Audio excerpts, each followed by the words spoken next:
Okay, so the agenda is empty, so maybe we can just have a quick meeting today.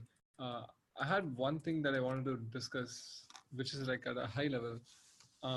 There's lots of existing ecosystems that are trying to build some sort of like ML solution with or without Kubernetes.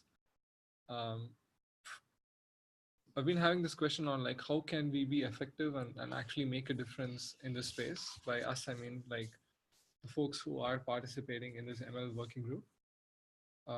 Maybe just to kickstart this thought process, I was thinking that our goal could be like I think Connor had summarized this pretty much in the umbrella issue that he had filed, which is our goal is to make it easy for both power users um, as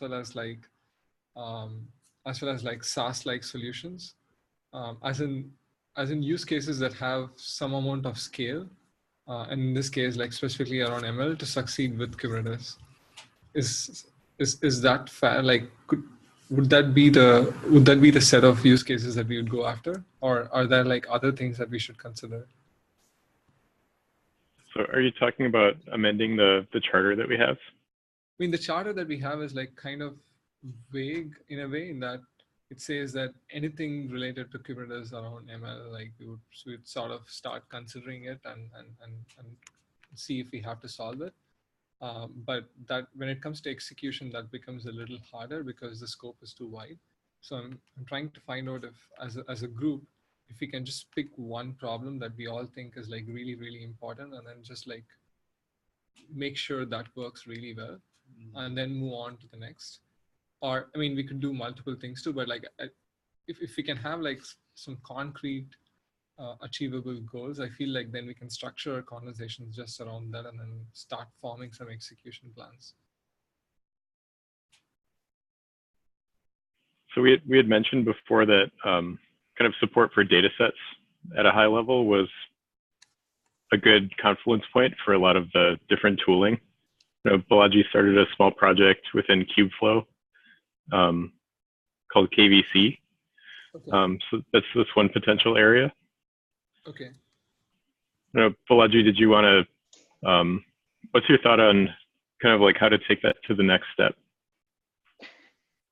Yeah, so currently some of our internal users are using KVC, and then some folks in Kubeflow community also are trying to use it, and we have interest from, so Pachyderm project. Pachyderm is another workflow and pipeline framework for running ML workloads.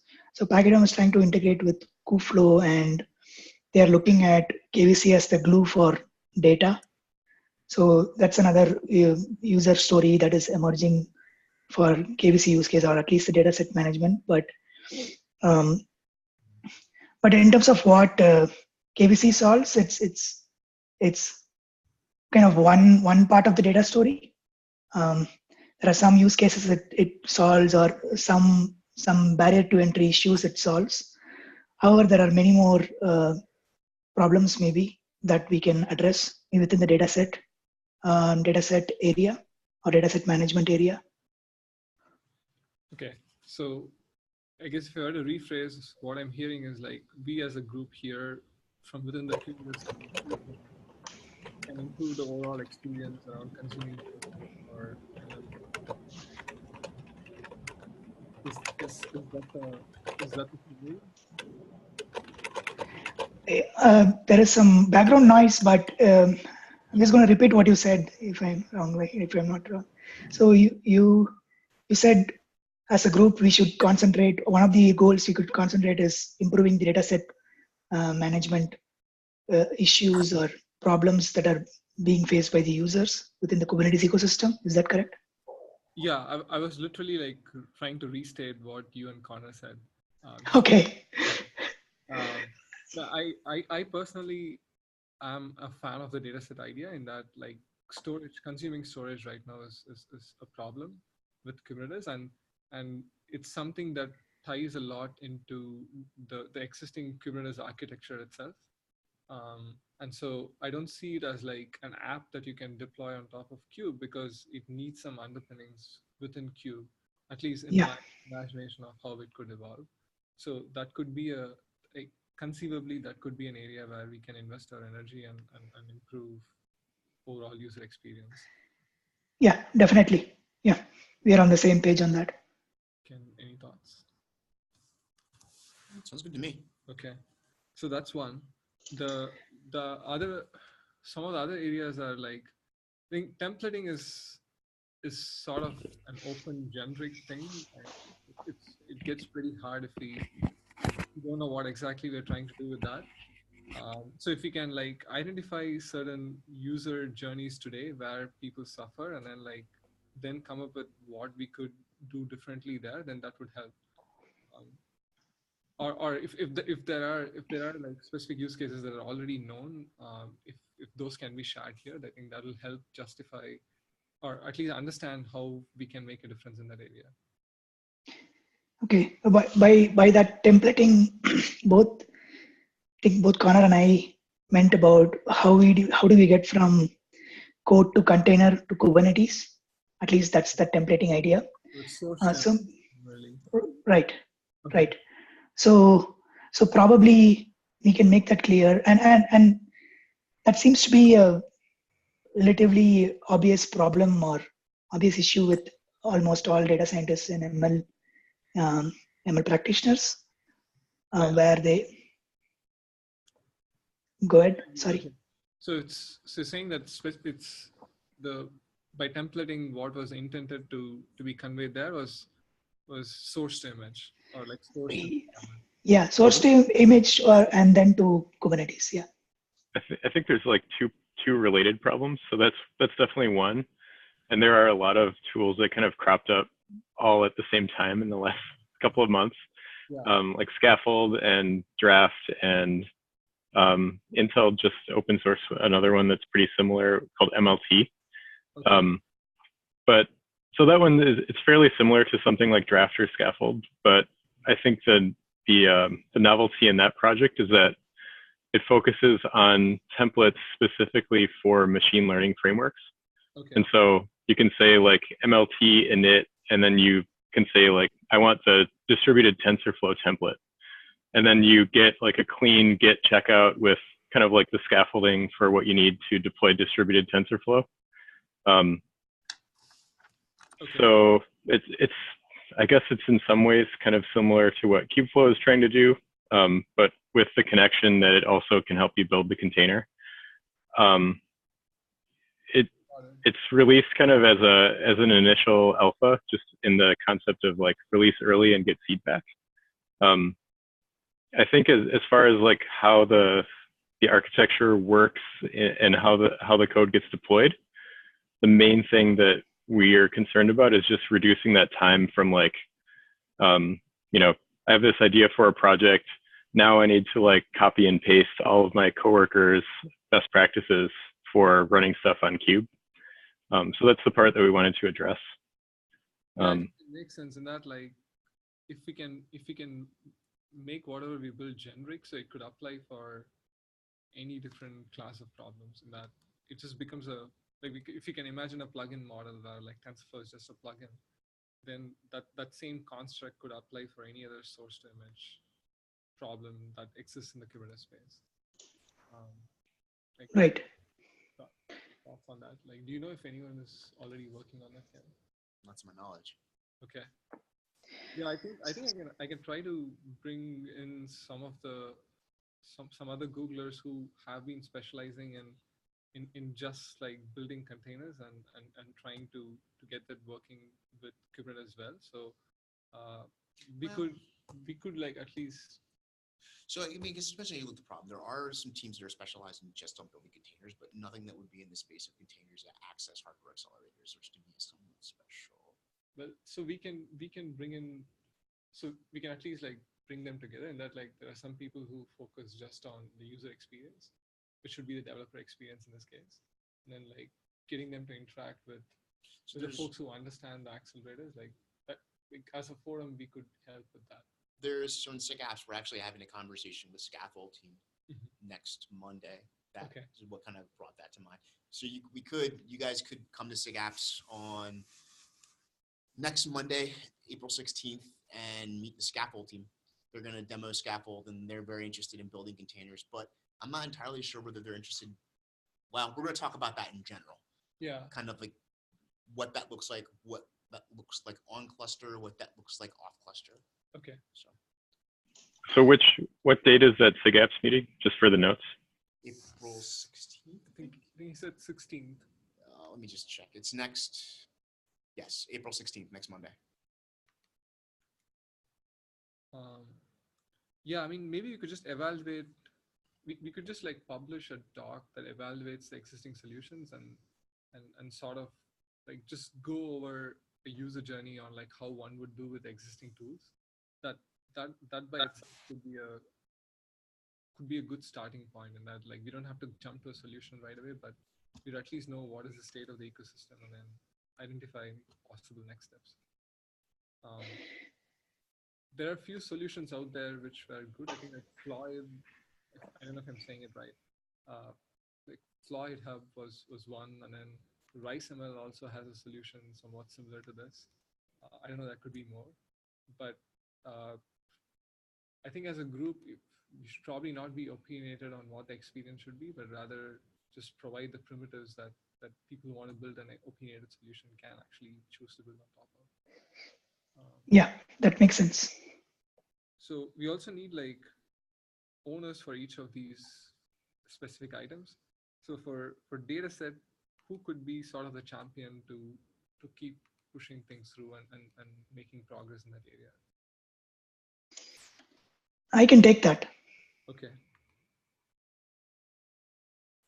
I think having a simple proposal in the ML working group, in the Kubernetes community repository, like stating what are the pain points and like what could be the user journeys. I think that would be a great starting point, because we can then say the storage SIG, for example, and have them collaborate, and then we can actually like start getting things done.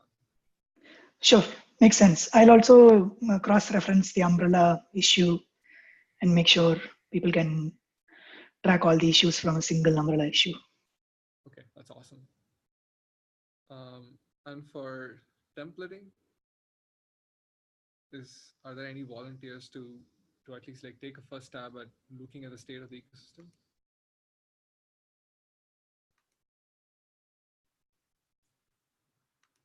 Okay. Did someone speak up or no? No one spoke up. Okay, I can take this one. I can probably co-tackle this with Nick once he's back. He's on a plane from Europe right now, but otherwise he'd be here. Okay, that'll be awesome. I just feel like once we get a direction on what to do, we can start executing much faster. But like knowing what exactly to do is the more difficult part. Sure. So maybe one other thing to add to this kind of a templating user pain points is around some kind of a similar interface for running in localhost and also in Kubernetes. So for example, initially the users might want to develop in their laptops or just some servers that is locally hosted. But then later on, if they want to deploy this in production, they want a familiar interface or similar interfaces to do both. So that might be something we could look at as a part of templating as well. Okay, can you like clarify what you meant by interface there? Did you mean the Kubernetes control plane, or did you mean like the tools that they use for deploying apps, or you mean the Yeah. So there are three categories, I think, in this. One is some data scientists are like comfortable with CLI. The other category is UI. The third category is they want to just work from the code itself. Okay. Like there are. I mean, I can only think of those three right now, but there might be more. but each of these solutions are different, probably. Um, so maybe we want to think over that as well. That could be um, I mean, that could actually spawn more issues when we start looking over all these three categories. Okay, because they're okay. So what you're saying is, so again, I'm rephrasing just to make sure I understood you. You're suggesting that there'll be different user personas or like working styles, where the same app could be consumed via different UX primitives, like whether it's a CLI or an UI. And so are you recommending that we focus on the app and the experience of consuming that app? Yes, and especially like looking at these three different categories. So, for example, in graphical UI case, it's Jupyter Hub. In code first, there is like solutions like Metaparticle. In CLI's case, there are several solutions, including KSONet and Kubeflow, and there might be other solutions out there. Yeah. Right. So I felt like the meta particle idea would sort of fit into the source to image aspect of templating, because it's an alternative to say scaffold or draft or other kinds of workflows. Yeah, that's true. It kind of spans both those areas. Yeah. I don't have a very good example for code first, I guess. Yeah, and for Jupyter Hub, I don't know, like personally to me, it feels like there's enough momentum in the Kubeflow community. So maybe we could just like let that happen by itself. I don't know if we can add additional value here from a Kubernetes standpoint on that. Sure, makes sense. I think Jeremy is here. Maybe he can chime in. Okay, awesome. I didn't quite understand that question about Jupyter Hub. What was the question? It is less of a question. It was more of a suggestion that as a Kubernetes community, we should invest in different apps which provide different modes of access for running ML apps. And one of the apps that was mentioned was Jupyter Hub, and we were just mutually agreeing that there's enough momentum in the Kubeflow community around Jupyter, so we could just like let that happen and maybe focus on other things. Yeah, I think that makes sense. And Jupyter Hub actually has its own Kubernetes community, which is most of what Kubeflow is actually leveraging. So yeah, and that's true. And they and like Jupyter Hub makes sure that they work with Kubernetes. So maybe there's less to be done there. Maybe I'm wrong. Like just knowing what is lacking might also be good. yeah, I mean, we mostly in Kubeflow we provide very low hanging fruits in syntactic sugar. So like we provide a form that sort of allows us to easily spawn notebook images that we maintain and curate that are a good set for ML related workflows, right? So it's very low level, very not much. We're not adding a whole lot on Jupyter Hub. Got it. Okay. Balaji, I don't mean to I don't mean to stop us from investing there, but if you have some ideas on how Jupyter Hub itself could be extended more in order to like integrate better with Kubernetes, I think those are useful things to explore as well. I think Anirudh, who's not here, had some ideas last year on further improving integration with Jupyter Hub. Can you speak about that, or In terms of investing in Jupyter Hub? yeah? I don't know what's left to do. There was like some multi-tenancy related work, but I don't know if that's really I don't know what the important current status is. Yeah, we kind of have not been investing in that. We just want to do enough to get it over the hump.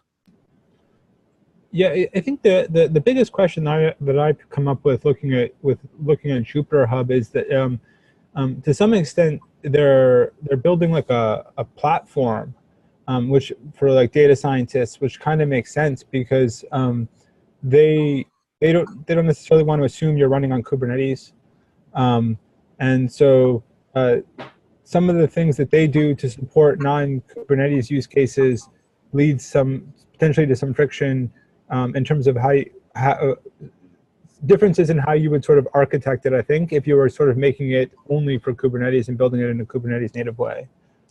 Well, they're not just looking at Yeah. Kubernetes. In fact, I would assume that the majority of their users don't use Kubernetes, right? Yeah. I mean, that might change in the medium term future, but as it is right now, Kubernetes is not the only way to, or Yeah, even it's not the most popular way. Yeah. It's based on our understanding of the market. Yep. You can so AWS of various things and figure it out, right? Like your words. Yeah. I've talked to Yubi before, and I think what he told me basically was that, where they see, I think, uptake of Jupyter Hub in on Kubernetes is people trying to scale sort of massively. So either because of like you have, I think like a common use case is like massively MOOCs or mocks, whatever the appropriate pronunciation is, where you want to have sort of a whole bunch of people in a class using the same Jupyter Hub and making that scale out. That's where Kubernetes comes into use. You're already using Kubernetes and you have a bunch of different teams who are going to use it. That's a scale out version of it too. But yeah, like, I mean, you don't necessarily need Kubernetes to run Jupyter Hub and have value. Right. So. Yeah, fair enough. Okay, so one of the other things that you mentioned, Balaji, is like you said, local versus remote.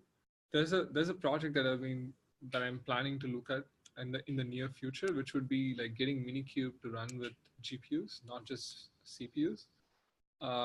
If that is a project that this working group would be interested in, then I can drive it through this working group. I would love to get support on Windows, and like my expertise would be limited to Linux. As far as I know, like Mac cannot handle external GPUs. So if I were left to my own means, I would probably just add support on Linux. But as a community we can collaborate there and like get it working on Windows and maybe on Mac too, that would be awesome. Is there any value with the current category of GPUs that are available other than on the Mac Pro? And the Mac Pro is going to be older silicon and supporting OS X and Darwin. So there's eGPUs, which means you can buy Voltas and stick it into. Does that work? I don't think that works on. Well, maybe it does. I don't know. It works with Metal, their native interface. Okay. But I don't know whether it works through VMs, because the model for Minikube is to run a VM. Yeah. So that's where it gets a little tricky. And I don't know how it exactly works in Windows either. I mean, Windows in theory supports virtualization with GPUs, but the devil would be in the details, like getting it performant But I could see it working on Windows at least. Well, maybe on Mac.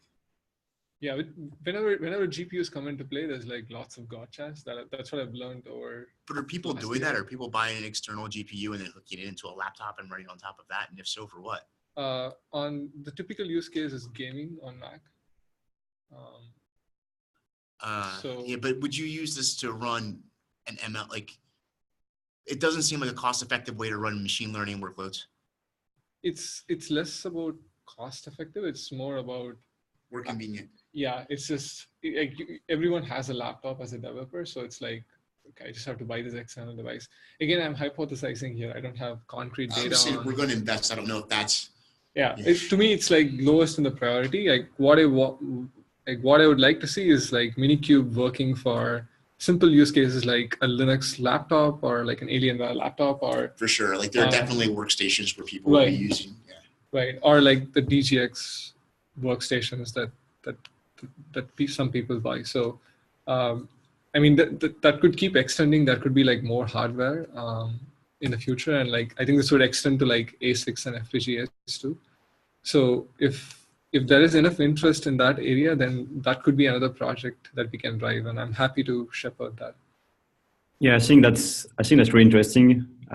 For example, I'm working in Microsoft Research, and we are a lab of 60 scientists. And the typical workflow you see is that everyone has a workstation, so it's not a laptop, but still it's a machine with a local GPU, where you run the first test just to make sure sanity, that your model is at least works. Okay. And then you schedule it on a cluster that will be something like Kuflow, because you don't want to hog GPUs for like 10 minutes if at the end your model is going to crash, right? Right. I second that. I used to work in Oregon National Lab before this. It was the same situation there. You had a workstation and then you had a cluster access. So you would develop in your workstation with the GPUs and then deploy it to whatever cluster is available to you. That might be also preferred way of deploying and developing and even testing for all sorts of ML practitioners and data scientists. Yeah, when that was my job, when it was in the context of HPC, not ML, when we were using GPUs, we did use them on laptops. We just had mobile workstations. Oh, yeah, I used to do that a lot with mobile workstations as well, but never with like an external GPU plugged into like my. Yeah, that's like yeah, it's out there. It's possible. I just don't know how, but it's feasible for the scenario that we are imagining. I don't know, but like, I feel like every job I've ever had that was related to HPC, we always had some type of high power workstation with a GPU attached where we did local experiments before pushing anything to a compute cluster. Especially Kubernetes, when you're going to be like launching a huge bash job using something like MPIC or Slurm. And if it fails, it's not going to be fun for everybody. Yeah, exactly. Like some of the users have this HPC environment mentality. So they expect that kind of an environment. Okay. I think that's the experience with. And even for Kubernetes, I mean, because we don't like reserve warps, right? Like you got to take a whole GPU. Yeah. You probably want to test it locally before, even if you're spinning up dynamic resources before you spend that money. So. Yeah, that's fair. Okay, so what I'm hearing is like resounding yes for investing in that area. Yeah. Okay, I'm happy to take that on, and I can post a proposal for trading on that. Okay. Okay, so that would be just the local development. But in theory, like the same local development could be replaced with a Kubernetes cluster, and that like you could submit the same pod and like get the same set of results if you can stream logs and if you can get metrics down. So there's the other aspects around that, which is like getting some of the extensible resource metrics available, like logs and metrics available through familiar tools. Like kubectl logs wouldn't work unless like the pods are lying around, for example. Like there's some usability issues there as well, specifically when it comes to jobs. But in any case, like I don't think I have the bandwidth to tackle that. But Minikube, yes, like I'll probably post a proposal on that.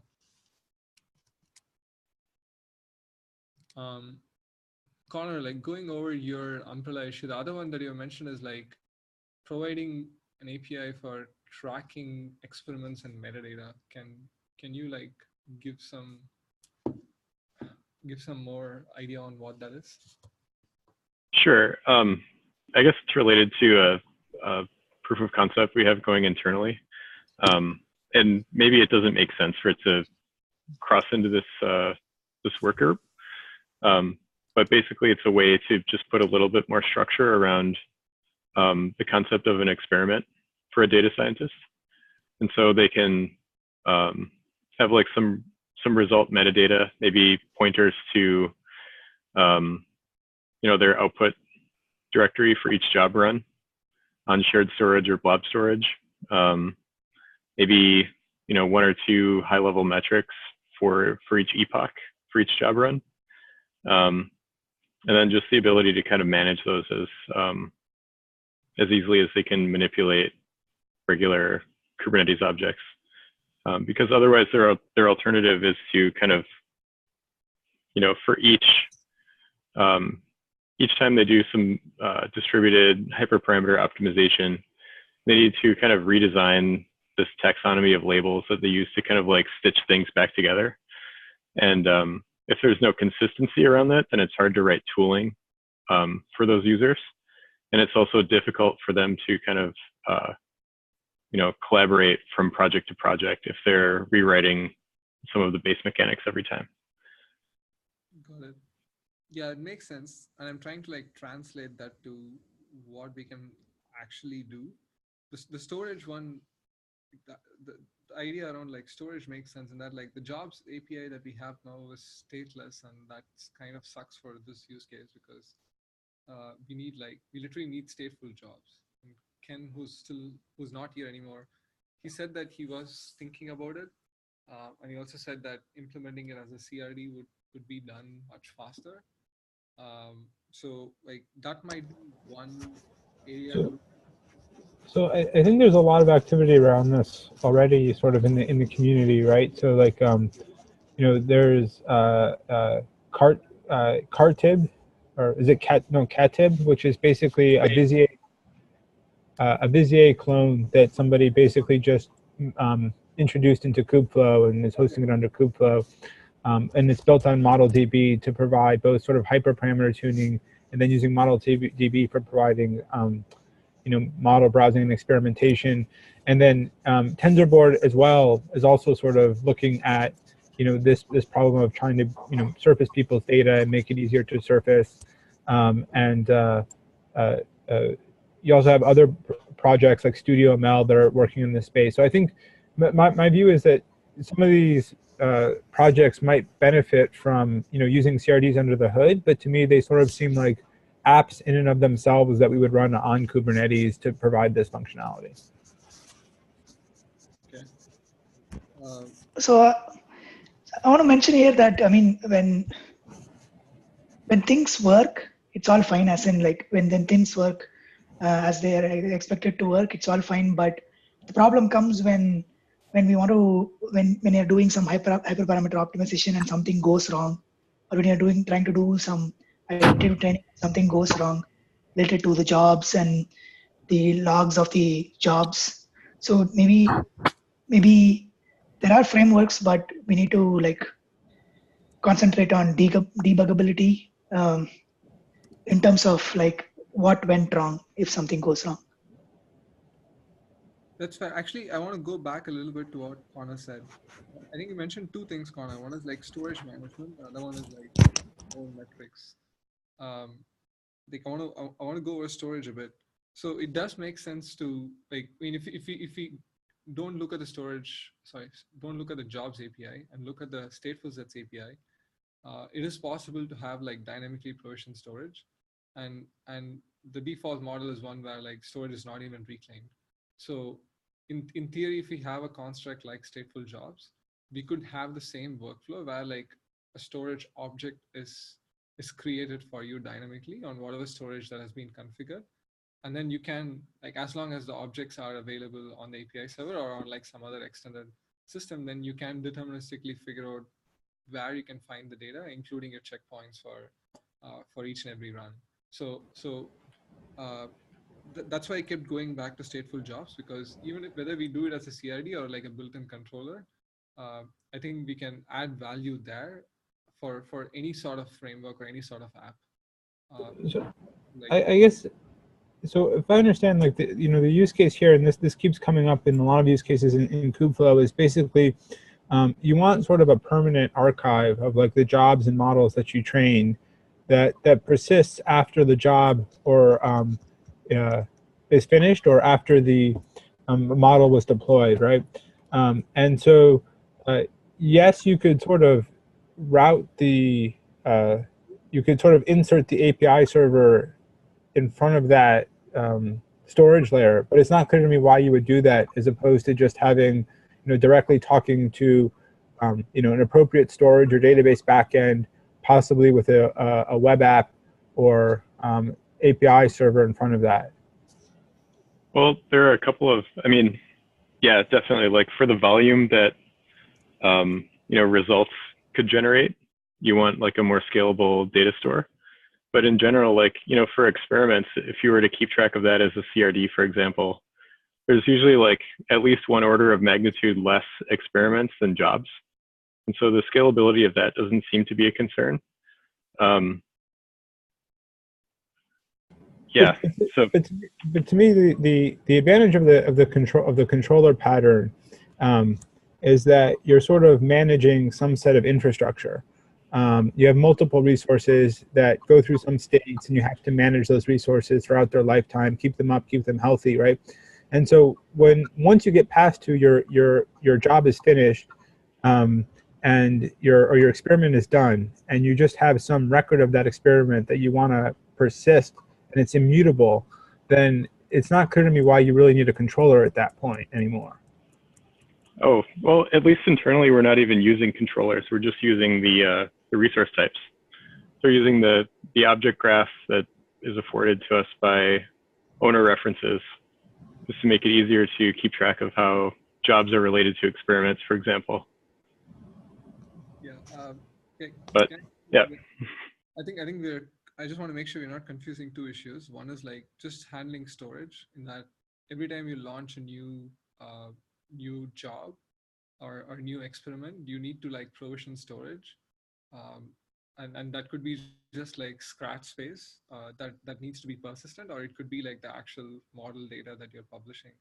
But in either case, like once it goes beyond a single user, then like managing this data and like managing access controls for it, and like setting it up in such a way that you can cordon different classes of users, like it becomes a common Kubernetes data storage problem.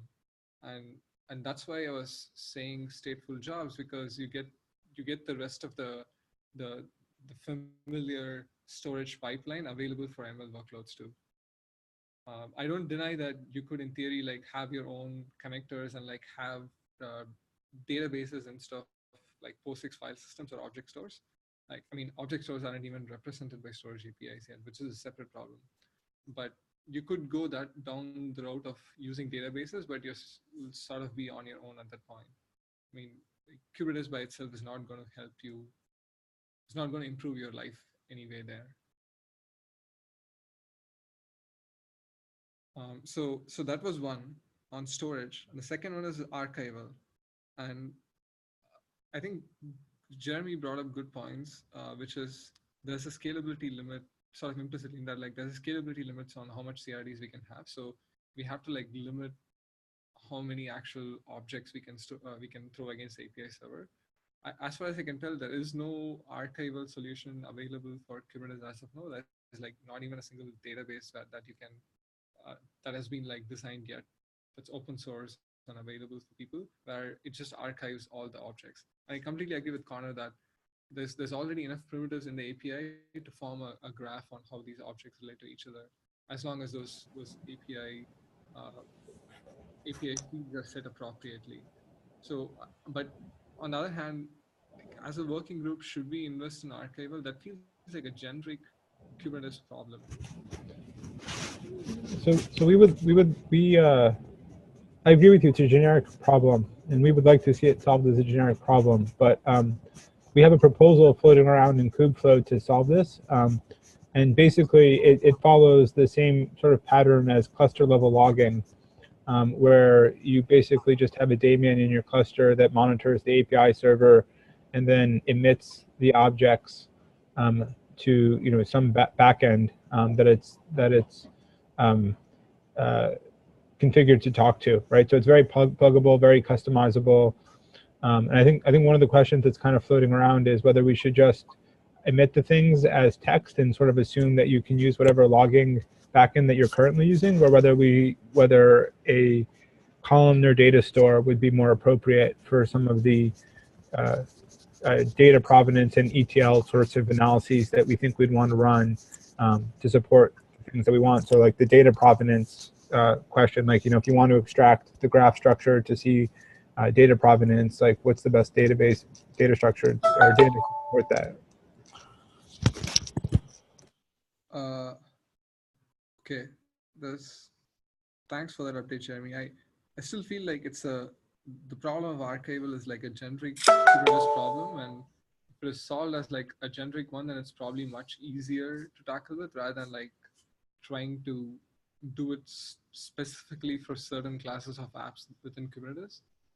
And I also feel like every Kubernetes provider would probably have their own choice of storage backends that they want to use. Yeah, so I agree with you 100%, and I don't think like anything that we would actually do or proposed is actually specific to Kubeflow or ML. And so I think we would love to see that get upstreamed and solved in Kubernetes, like this notion that you can automatically persist an archive of all of your records and integrate that with like audit logging and data provenance logging, like that'd be fantastic. But you know, it's mostly about speed of execution and easier to prototype, and then we can always upstream later. Yeah, and that's fair. I was considering like as this community whether we should invest there or not. But I'm basically seeking opinions on if that is like a really serious problem and if we should help prioritize that in the Kubernetes community.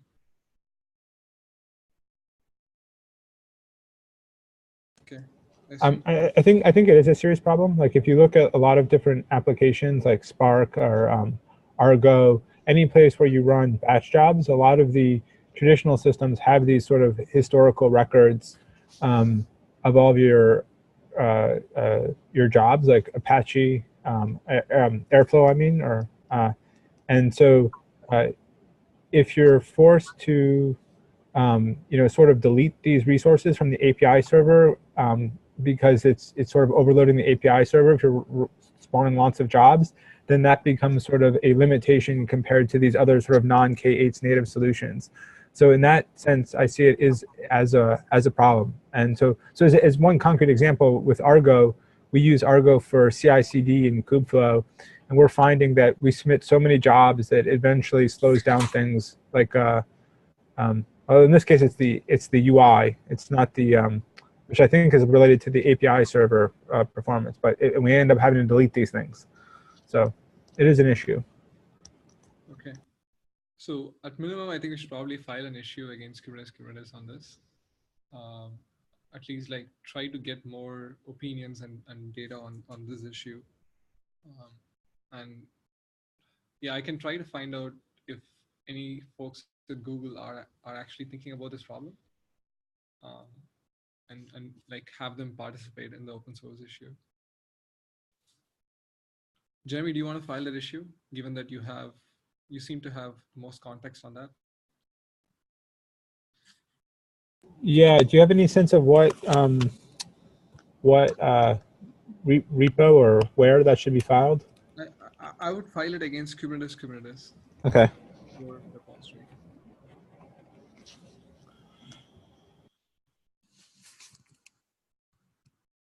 Okay. Con, I want to make sure that all the points you mentioned were actually received and digested. You also mentioned metrics, but metrics is something that is going to be very, very close to each of those apps that are running, right? In this case, each of those ML frameworks. So I don't know what Kubernetes can do in a generic manner, and that like there's already Prometheus integration, and there's like, and it should be pretty easy to expose metrics as Prometheus data. So maybe what is needed is like adapters for these different frameworks to expose whatever metrics they have in the Prometheus format. Is that what you're going after, or are you going after like metrics that will be stored as part of the checkpoints?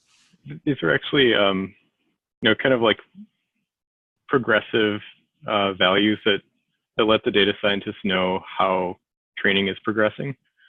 So things like loss or some specialized F1 metric or something like that. So yeah, I think you're right. It's totally external. It's just more of illustrating how it would be used. Yeah, I agree. I think showing maybe with like just a couple of popular frameworks that it is possible to use Prometheus and like expose these metrics, that would be awesome. Just having like a very simple documentation on that. Yeah, that will be very useful. Some sort of a best practices guide for setting up the monitoring system for some workloads. Okay, I think I'm going to ask the hard question next. Who can own that?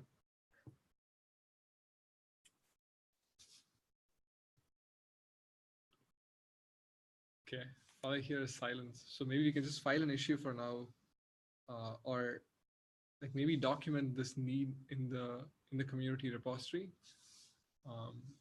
and see if folks want to pick that up.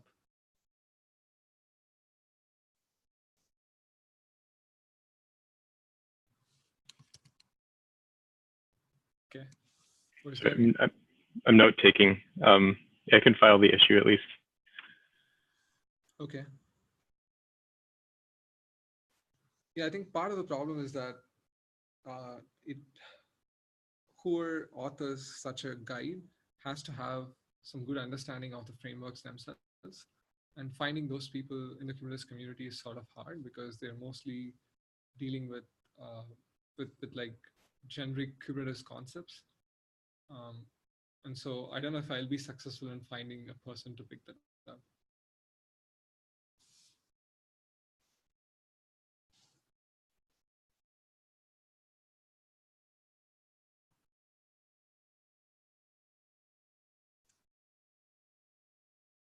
Okay. Is there any other topic anyone has to discuss?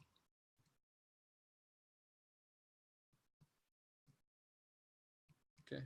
Should we have some AIs for the next meeting, which should be 2 weeks from now?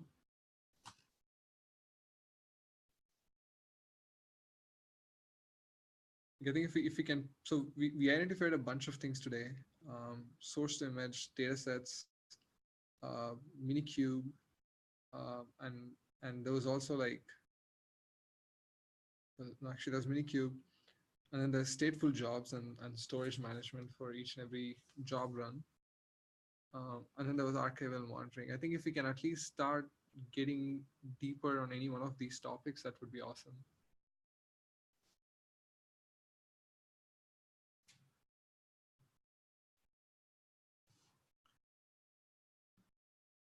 Okay, I'm gonna try to throw names and see if we can find someone uh, who can like step up for the next meeting.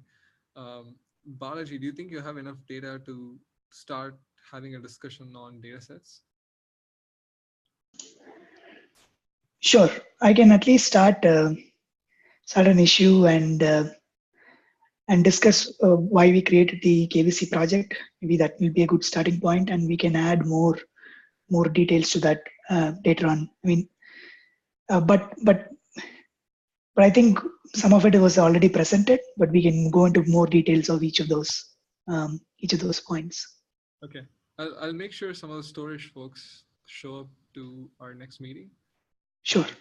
Just so that we can have their view of the world merge into this, because there may be like other possibilities that I haven't thought of yet. Yeah, definitely. Okay. So then we can keep that as the main topic for next week. But it'd also be great if we can hear more user stories and user pain points. Yeah. So about. Oh, sorry. I give a call out to the channel, but I didn't get anything back yet. About that, like, can we go broader?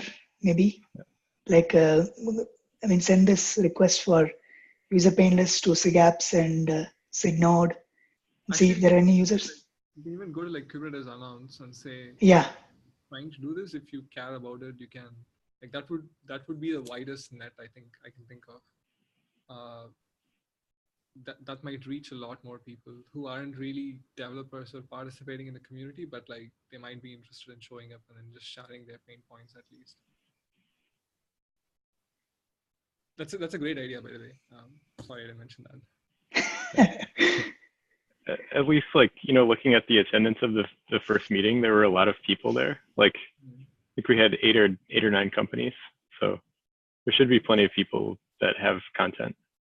Yeah, I also feel like I've seen a starting trouble in many sub communities. I'm sure like a lot of you have seen that too, in that until there is like actual execution of stuff happening, people are not sure how they can engage and like how they can start participating. So hopefully like stuff that we have identified shows that shows to the rest of the community that we are actively working in the space. I think the other thing we could do is like once we, maybe in a month or so from now, once we drill down a little bit more on the topics that we have identified, we could probably go and present in the Kubernetes community meeting as well.